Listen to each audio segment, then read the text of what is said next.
à cette suite de la série de 4 capsules qui portent sur le neurone et son fonctionnement.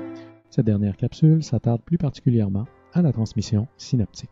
Rappelons que la formation de potentiel gradué a permis l'atteinte de moins 50 mV à la zone gâchette de l'axone, ce qui a pu mener au déclenchement et à la propagation d'un potentiel d'action tout le long de l'axone. Pour que le tout soit achevé, il reste à transmettre l'information nerveuse d'un neurone à l'autre. Cela va se faire par l'entremise d'une synapse chimique.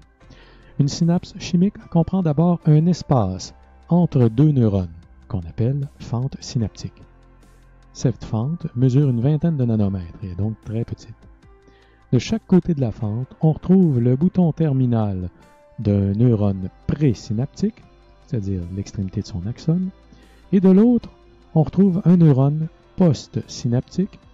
On représente ici l'extrémité d'une dendrite, mais sachez qu'une synapse peut prendre place tant entre un bouton terminal qu'une dendrite, ou qu'un bouton terminal et un corps cellulaire, ou même un bouton terminal et l'axone d'un autre neurone. Lorsque le potentiel d'action parvient au bouton terminal d'un neurone présynaptique, cela provoque l'ouverture d'un troisième type de canal voltage dépendant, les canaux calcium voltage dépendant, illustrés ici en bleu. Suite à leur ouverture, le calcium plus concentré à l'extérieur pénètre à l'intérieur par gradient de concentration. Ce calcium joue un rôle capital puisque c'est lui qui permettra l'exocytose des neurotransmetteurs, illustrés ici par des triangles rouges. Il jouera donc un peu le rôle d'un velcro cellulaire qui permettra de rapprocher et de faire fusionner les vésicules qui contiennent les neurotransmetteurs. Notez que, suite à l'exocytose des neurotransmetteurs, des pompes calcium permettent d'évacuer le calcium qui vient de pénétrer. Une fois évacués, les neurotransmetteurs se propagent dans la fente synaptique et se lient à leur récepteur qui est spécifique. Selon l'identité du neurotransmetteur et les neurones impliqués, les neurotransmetteurs libérés peuvent faire ouvrir un canal sur la membrane postsynaptique selon deux mécanismes. L'ouverture peut être directe. Dans ce cas,